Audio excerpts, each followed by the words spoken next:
Good morning students. जैसा कि अपना चैप्टर नंबर 4 चल रहा है, इम्यूनिटी एंड ब्लड ग्रुप्स। तो आज हम आगे प्रोसीड करते हैं और आगे देखते हैं कि आज क्या आता है हमारे पास। तो आज हम स्टार्ट करते हैं RH फैक्टर।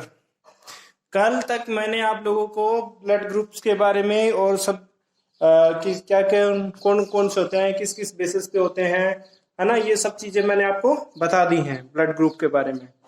आज एक नई चीज मैंने कल बताया था कि जब ब्लड ग्रुप क्लासिफाई किया था कार्ल लिस्टर ने, तो उसने दो चीजें ध्यान में रखी थी। एक तो एबीओ ग्रुप और एक RH फैक्टर, उस बेसिस पे उसने क्लासिफाई किया था। तो आज हम RH फैक्टर के बारे में पढ़ने वाले हैं, ठीक है। तो और उससे आगे बहुत सारी चीजें हैं, वो सब मैं आपको बताने वाला हूँ। तो चलिए स्टार्ट करते हैं। सबसे पहले हम चैप्टर मतलब RH फैक्टर को। क्या है RH factor? RH factor represent for rhesus, ठीक है। रिहेसिस को ये रिप्रेजेंट करता है RH factor. Fact is the protein of nearly 417 amino acids discovered on the monkey macaca rhesus. मतलब उसकी जो मकाका रिहेसिस एक मंकी है, प्रजाति है मंकी की, जो अफ्रीका में पाया जाता है। इसकी जो बॉडी के अंदर से ब्लड निकाला गया और उसकी बॉडी के अंदर से जो ब्लड निकला, जो आरबीसी निकली, उसके सरफेस पे 470 अमीनो एसिड्स पाए गए थे, ठीक है। इस फैक्टर को हम क्या कहते हैं? इसको हम कहते हैं RH फैक्टर। देखिए आगे कंटिन्यू समझते हैं। This protein is also observe on the surface of red blood corpuscles of human. मतलब बोला कि जो चीज मकाका रिहेसिस पे रिसर्च की गई थी, सेम थिंग वो है, वो ह्यूमन बॉडी के ब्लड में भी पाई गई थी। तो इसीलिए इसको RH फैक्टर बोला। रिहेसिस रिप्रेजेंट फॉर मकाका रिहेसिस, ये जो बंदर है मकाका रिहेसिस, इसको रिप्रेजेंट करता है, इसलिए इसको RH फैक्टर का नाम दे दिया गया। क्योंकि ये एक स्पेशल टाइप का अमीनो एसिड्स होते हैं जो कि उसके बॉडी मतलब जो हमारी आरबीसी होती है उसके सरफेस पे प्रेजेंट होते हैं, ठीक है। तो अगर हम बात करते हैं आगे, nearly 85% of a human population of the world is RH positive. मतलब संसार में हमारे पास जो 85% लोग हैं वो क्या है? RH पॉजिटिव है। और जो रिमेनिंग 15% है वो RH नेगेटिव है। या पॉजिटिव और नेगेटिव मैंने लिखा नहीं है, वो आप कंसिडर कर लेना। चलिए मैं लिख देता हूं।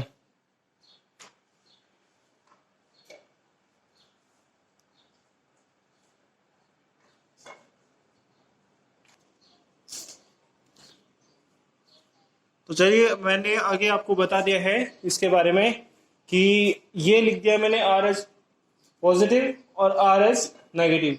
तो वर्ल्ड में 85% पॉपुलेशन है वो RH नेगेटिव है, सॉरी पॉजिटिव है, और रिमेनिंग 15% है वो नेगेटिव है, ठीक है। तो देखते हैं आगे हमारे पास, ये तो हमारे पास RH फैक्टर के बारे में जानकारी हुई, ठीक है। और आगे स्टार्ट करते हैं हम आगे का कॉन्सेप्ट। देखते हैं कि आगे क्या आता है इसके अंदर हमारे। आगे हमारे पास आता है type. There are 5 types of RH factor. ये 5 तरह के RH फैक्टर हमारे पास प्रेजेंट है, जो इसमें आपको दिखा रखे हैं। कि देखिए सबसे पहले आता है RH-D, वो कितना होता है? 85%। फिर आता है RH-E, वो भी होता है कितना? 30%। फिर आता है RH-E, ये होता है 78%। फिर आता है कैपिटल C, तो वो होता है 80%, और स्मॉल C वो भी 80% ही होता है। इसमें लिखा नहीं है, चलिए मैं लिख देता हूँ, ठीक है। दोनों 80% ही होते हैं, मैंने लिखा नहीं है।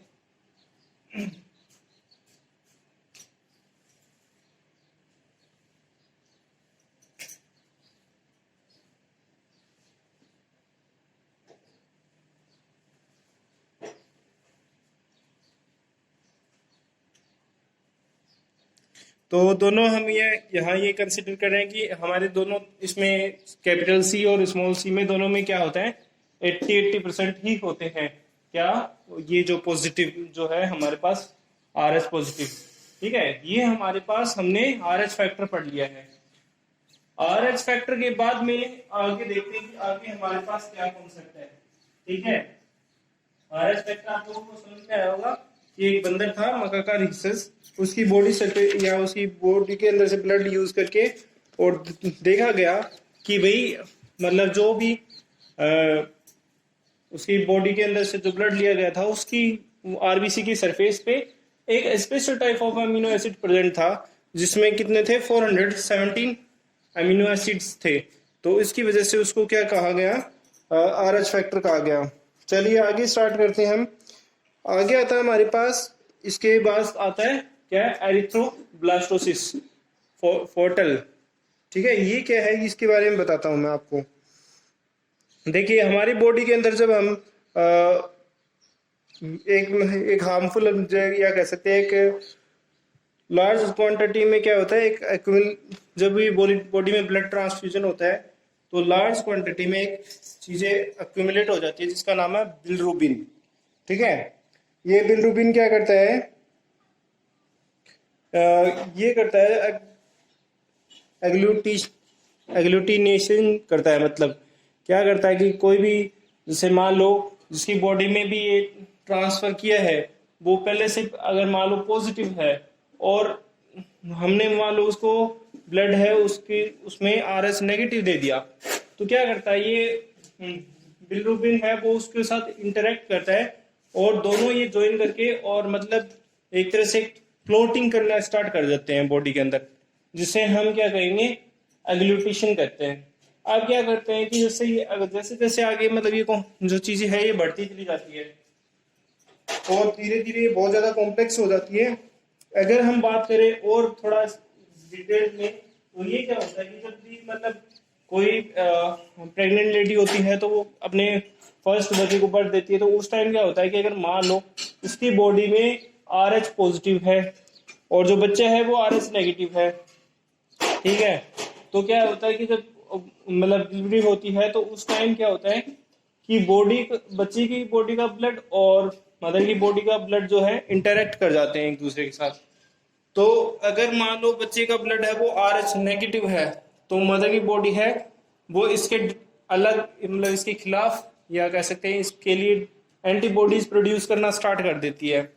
ठीक है, एंटीबॉडी प्रोड्यूस करेगी तो क्या होगा कि मान लो उसने एंटीबॉडीज प्रोड्यूस कर ली। ठीक है, लेकिन क्या होगा सेकंड मतलब जब सेकंड चाइल्ड का बर्थ होता है तो मान लो वो उस टाइम आरएच पॉजिटिव हो गया। ठीक है, तो उस टाइम क्या होता है कि जो एंटीबॉडीज पहले से आरएच नेगेटिव के लिए बनी है और अब आरएच पॉजिटिव को वो डिफेंड नहीं कर पाती हैं और अंदर क्लोटिंग हो जाती है, जिसे एरिथ्रोब्लास्टोसिस कहते हैं। ठीक है, एरिथ्रोब्लास्टोसिस कहते हैं। एक बार मैं फिर रिपीट कर देता हूं। क्या होता है कि हमारी बॉडी के अंदर एक हार्मफुल जो कह सकते हैं केमिकल कह सकते हैं, हार्मोन कह सकते हैं, बिलिरुबिन, जो क्या होता है बहुत ज्यादा अमाउंट में एक्यूमुलेट होता है। ठीक है, जैसे जैसे हमारी बॉडी के अंदर हम ब्लड को ट्रांसफर करते हैं या कोई भी दूसरे से ब्लड लेते हैं तो मान लो वो क्या करता है उसके साथ इंटरेक्ट करके और उसको एक्यूमुलेट करना स्टार्ट कर देता है, जिसे हम एग्लूटिनेशन का नाम देते हैं। ठीक है, ये हमारे पास एक नॉर्मल थिंग है, लेकिन हम पढ़ रहे हैं एरिथ्रोब्लास्टोसिस फोर्टल। ये क्या होता है ये मैं एक बार आपको फिर रिपीट कर देता हूँ। जब भी कोई मतलब लेडी अपने बच्चे को बर्थ देती है तो क्या होता है कि बच्चे का जो ब्लड ग्रुप है मान लो वो आरएच नेगेटिव है और मदर का है वो आरएच पॉजिटिव है। तो जब वो मतलब डिलीवरी होती है तो उस टाइम क्या होता है कि वो बच्चे का ब्लड और उसकी मदर का ब्लड है वो इंटरेक्ट कर जाता है। ठीक है, तो क्या करती है मदर बॉडी है वो उसको डिफेंड करने के लिए, जैसे मान लो ये पॉजिटिव है और ये नेगेटिव है, तो इस नेगेटिव से अपनी बॉडी को डिफेंड करने के लिए वो एंटीबॉडीज बनाना स्टार्ट कर देती है उनकी बॉडी। लेकिन बाद में अगर मान लो सेकंड केस में अगर मान लो ये हो कि वो पॉजिटिव हो जाए, जो बच्चे का ब्लड ग्रुप है वो पॉजिटिव हो जाए, तो क्या होता है कि मतलब वो एंटीबॉडीज है वो इसको एक्यूमुलेट कर लेंगी वापस से और बॉडी के अंदर बहुत सारा ब्लड जमा हो जाएगा, बहुत सारे कॉम्प्लेक्सेस बढ़ जाएंगे, जिससे हम नाम देते हैं एरिथ्रोब्लास्टोसिस पोर्टल। ठीक है, अब ये क्या है, रोगम क्या है? इस कंडीशन को रिमूव करने के लिए जैसे फर्स्ट जो चाइल्ड होता है उसकी बॉडी के मतलब अगर उनकी मानो मदर की बॉडी है वो इसके खिलाफ एंटीबॉडीज प्रोड्यूस नहीं कर पाती है, तो क्या करते हैं, एक वैक्सीन देते हैं मदर को। तो वो वैक्सीन देते हैं क्या, ताकि वो इसके खिलाफ एंटीबॉडी प्रोड्यूस कर सके, अपनी बॉडी को डिफेंड कर सके, है ना। तो उसके लिए जो वैक्सीन देते हैं उसको हम रहोगम नाम देते हैं। ठीक है, ये हमारे पास रहोगम का सिस्टम आ गया। तो आप लोगों को समझ में आया कि रहोगम क्या है और एरिथ्रोब्लास्टोसिस क्या है। ठीक है, रहोगम वो चीज है जिससे बॉडी को डिफेंड किया जाएगा, या एंटीबॉडीज है वो दी जाती है बाहर से, या वैक्सीन दी जाती है ताकि बॉडी को डिफेंड किया जा सके उस हार्मफुल या जो भी मतलब बिलरुबिन जो कंडीशन प्रोड्यूस करने वाला है बॉडी में, उससे डिफेंड करने के लिए बॉडी को तैयार किया जाता है। उसे हम क्या कहेंगे, उसे हम कहेंगे रहोगम। ओके, आगे आता हमारे पास एक नेक्स्ट अगला टॉपिक है हमारा, वो है ब्लड ट्रांसफ्यूजन। देखिए ब्लड ट्रांसफ्यूजन क्या होता है। हम ब्लड ट्रांसफ्यूजन एक तरह की प्रोसेस है जो जिसको अगर मतलब जिसकी बॉडी में ब्लड की कमी है, एनीमिया की प्रॉब्लम है, तो या कोई इंजरी से उसकी बॉडी में प्लेटलेट्स और प्लाज्मा है वो कम हो गया है, तो क्या करते हैं हम बाहर से जो है ब्लड लेकर के और उसकी बॉडी में डालते हैं। ठीक है, तो दूसरी बाहर से लेकर के हम उसकी बॉडी में डालना स्टार्ट करते हैं। इस मतलब से डालने को, यानी दूसरी किसी को जरूरत ब्लड की है और हमने उसको ब्लड दिया और उसकी रिक्वायरमेंट पूरी की, तो वो क्या कहलाएगा, ब्लड ट्रांसफ्यूजन।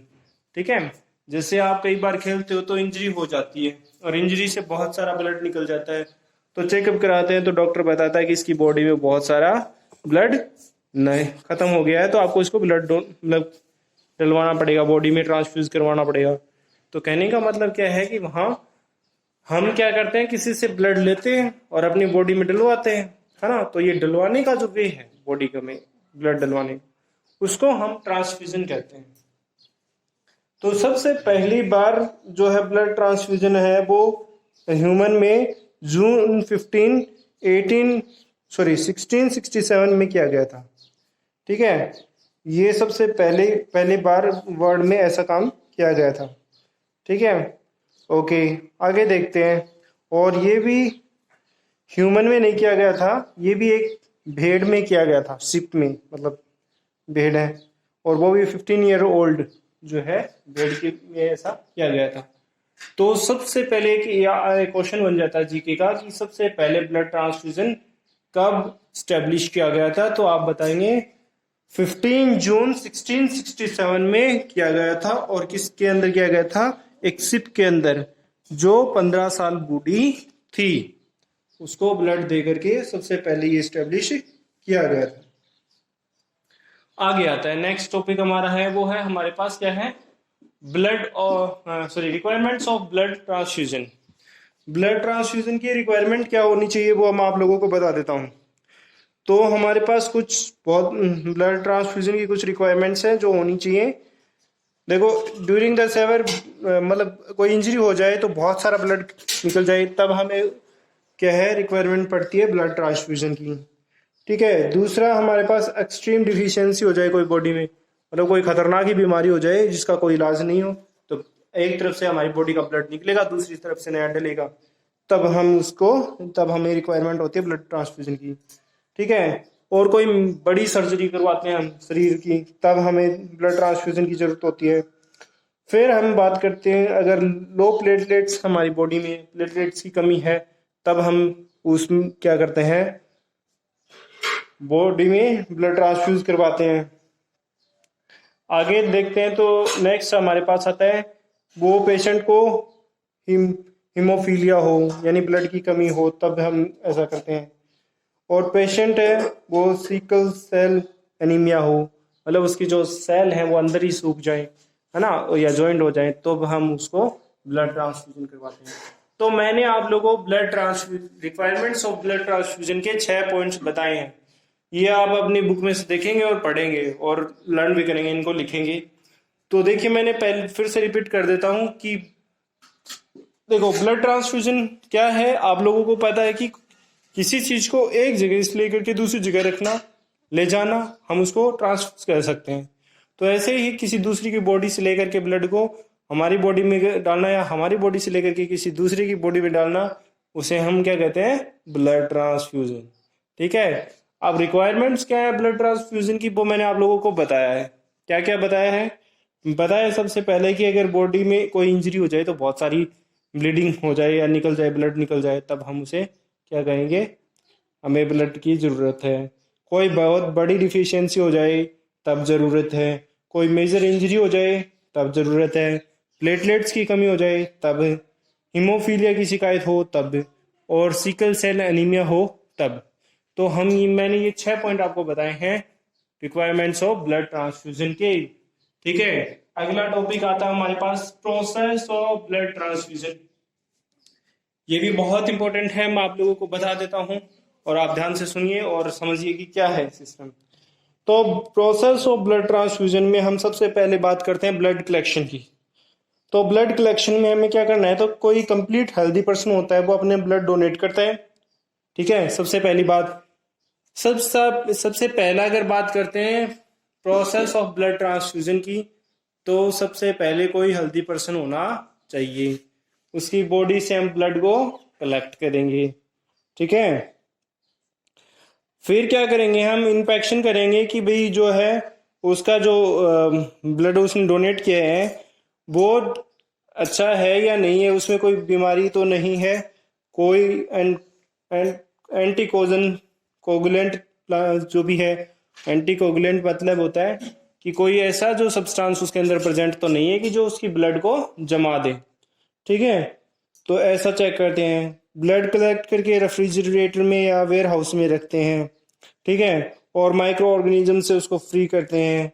ठीक है। और जो भी सर्कुलेशन है या मेटाबॉलिज्म है उसको प्रिवेंट करने के लिए रखते हैं।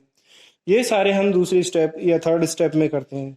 फोर्थ स्टेप में हम क्या करते हैं, उसके बहुत सारे टेस्ट होते हैं वो सब करते हैं।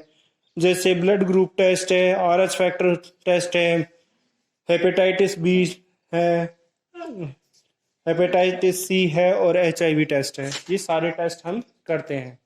कब करते हैं ये, हम फोर्थ स्टेप में करते हैं कि हमने सबसे पहले ब्लड को कलेक्ट किया था हेल्दी पर्सन से, दूसरे में हमने को एंटी कोगुलेंट जो भी चीज़ें होती हैं या उसकी कैपेसिटी कैसी है, वो सूटेबल है, ये सब चेक किया। तीसरे में हमने चेक किया कि उसको रेफ्रिजरेटर या वेयर हाउस में रखना है, उसमें जो भी मेटाबॉलिक चीज़ें चाहिए हैं या स्लो है या फास्ट है,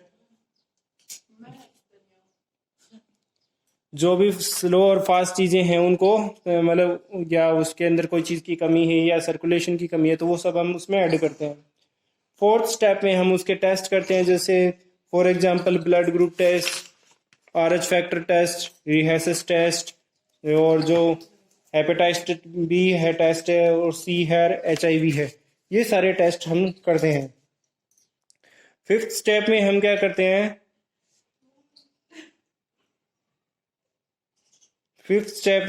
करते हैं, डोनर है उसको चेक करते हैं, डॉक्टर को उसके जो भी अपने पास रिक्वायरमेंट्स आए हैं वो सब करते हैं, और डोनर को की कैपेसिटी भी चेक करते हैं कि वो उसके लिए एप्लीकेबल है या नहीं है। तो ये सब चीज़ें यानी 5 जो स्टेप है पहला कलेक्शन से रिलेटेड, वो मैंने आपको बताया। फिर हम बात करते हैं, नेक्स्ट है वो ट्रांसफ्यूजन मतलब सेकंड जो स्टेप आती है वो होती है ट्रांसफ्यूजन, जिसे हम कंसिडर करते हैं। तो ट्रांसफ्यूजन है second step. Before transfusion patient blood is matched with the donor blood.